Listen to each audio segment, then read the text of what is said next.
Thank you for coming to my channel, Compass Starlight. Today is December 31st, moving into the new year. I'll tell you what, when I got to work this morning, I was threatened by ladders. The home at which I had to work was getting some roofing done, I think solar panels, but there were 4 or 5 ladders set up around the house, and man, to get to a door that I could enter without walking under a ladder, it was a challenge. I'm superstitious, what can I say? So I made it though.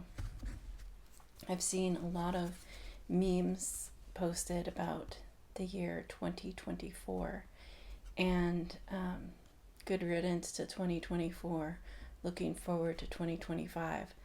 Now, I will say that personally, I am looking forward to 2025, but 2024 was definitely a good year. I worked through a lot, and I see it as a year of progress. What else can I say about 2024? Actually, there's one thing that sort of struck me, and that was that when I was driving home this evening on the highway, I passed by someone dragging a deer that had been field dressed out from the woods. It was dusk, and someone told me within the last week that it was dusk. He said, if there's going to be a bang, it's going to be in the next 15 minutes. And I think that that's when deer begin to stir, or perhaps a hunter who's been tracking a deer all day finally makes his move. I'm not entirely sure of all the reasons. Nonetheless, I thought, well, he got lucky today. The hunter. Not so much the deer. But generally, hunters that hunt deer use the meat. And there's a large population of people that eat meat. Many of us don't have to kill the meat, the animal that we eat. And some people can't bring themselves to hunt. Personally, I like to fish, and a long time ago I would say a prayer for the fish, whether it was the fish that I was keeping or it was one that I was going to throw back, that it survived that day and many more. I guess the point that I'm trying to get at is that the deer, in a way, is a sacrifice. It sacrificed its life to feed that hunter and presumably his friends and family. So, with that being said, as sort of a closure on 2024, there were a lot of sacrifices made. Sacrificing of people, places, groups, and things that are meant to benefit our growth and our development. So I hope that whatever transpired over the year 2024 for you has given you some lessons, some information, some patterns, behaviors on which to reflect and consider how much you have grown over the course of 2024. Lessons, knowledge, wisdom, experience that you can bring into 2025. So I wish you a new year, a happy new year, prosperous new year. And I'm going to shuffle and draw a few cards for the year 2025.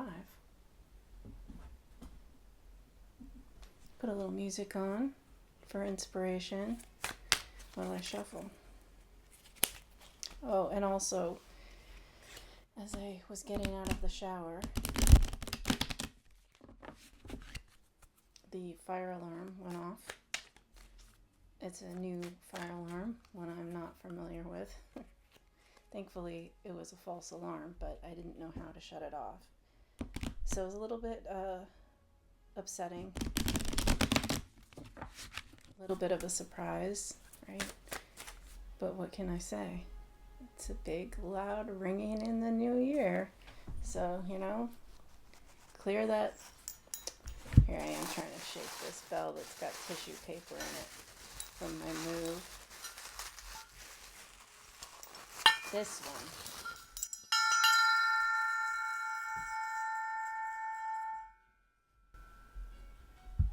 Yes.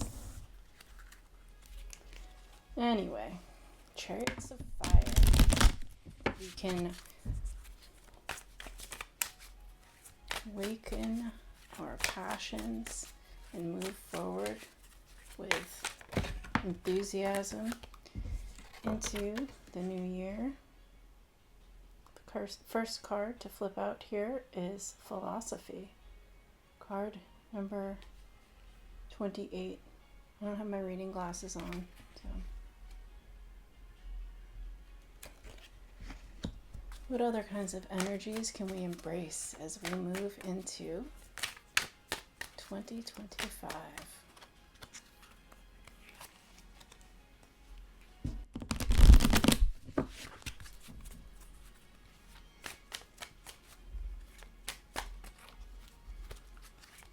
Anything else?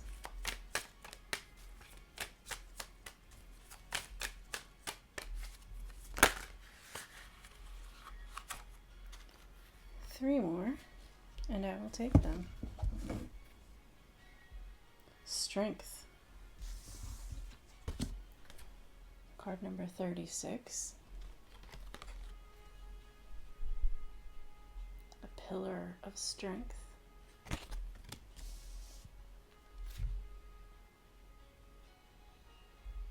Polymnia.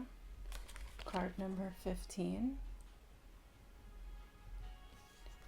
Polymnia harmonizes energy, yes. And Saturn, 47. I like that card. Saturn has a lot of wisdom. He's the great teacher. And then also I have this other deck here. Let me see. I picked it up at the thrift store. It's just a card deck, but I realized later it's a 50 card deck. It appears that it is made in Spain.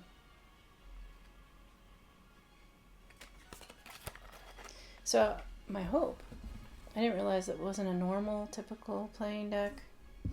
That is why I bought it.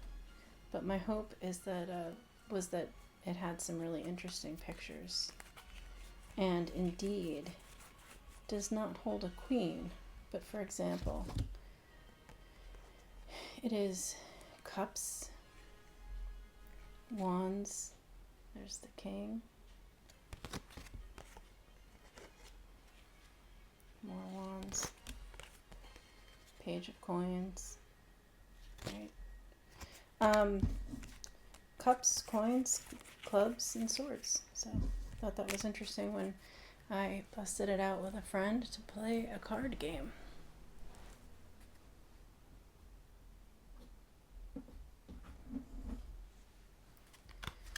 So let's see if we can draw a card from this deck and find something interesting.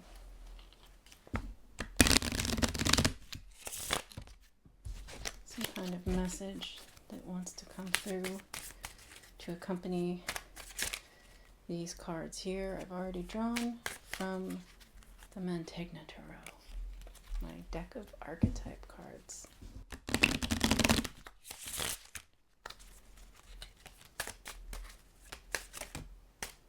That one flew right out. We got the Four of Coins. That actually came out for me earlier in the pre-shuffle. Is there another one? It's about estimating your value. This one is the 7 of coins. So the 4 of coins is about estimating your value, holding on to things that you value, sometimes holding on to things too tight with a need to let go. And the 7 of coins is a card about having patience, planting seeds, and being deliberate in your actions and intentions, patient, so that you can watch them grow into something fruitful and abundant. There's a couple cards there. One more. There it is. The Ace of Cups. Very nice. That is an offer of emotional abundance, prosperity, fulfillment that the universe can hand out to you. So be open and be ready to receive. This is a card of receptivity, and it is associated with water signs. So let's take a look at these other cards from the Mantegna Tarot. So philosophy is about observing a situation and considering things from many points of view. So she is armed with a shield and a spear. She's protected. She's ready to fight if need be. Investigation. Observe the situation from many points of view. Recently, I was actually recounting a story of my childhood in which I went to a distant land to a family friend's home before their family sold it. On the property, there was a cave. I was a child. I really wanted to go explore that cave. I still regret that I was not allowed to do so by my parents. I understand why, though. I was a child. They didn't know how safe it was, what was in there. If it was like a wine cellar or some kind of, if it, I don't know. It could have been dangerous. It's probably wet, slippery rocks. Nonetheless, this archetype would have no fear of making that exploration because she's prepared with her armor. She's protected. So if there are situations, people you want to get to know better, situations you're curious about, you have what it takes to be protected, guard yourself, but also be open enough to explore. Observe things from different points of view. The next card here we have Strength, card number 36.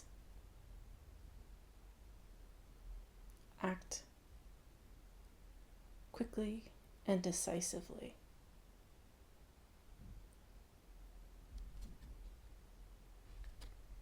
If you see some place where you need to have a stronger backbone, stand up for yourself. What do they say? Let your boundaries be known, otherwise people will walk all over them, right? So if you have new situations, you're encountering new people, a new job, a new year, let it be known, act quickly and decisively to protect your integrity. Give people a good idea of who you are and stand behind that with strength and power. Energy. Act quickly and decisively.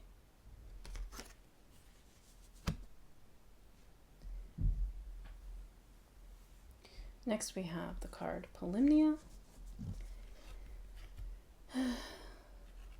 This card is the archetype for beauty. Discover the inner beauty in all things. This is an opportunity to reflect on what good can come out of the bad, that every situation and everything you encounter has its value in your interpretation. It has its value in your life. How can you see the benefits of experiences that appear to be negative? Aesthetics. See the inner beauty in all things. And then lastly, the last energy we get to embrace and embody for the year 2025 ahead is Saturn, card number 47. This one to me is amusing based on the other cards.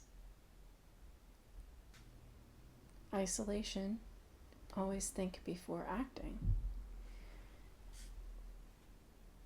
So do you see the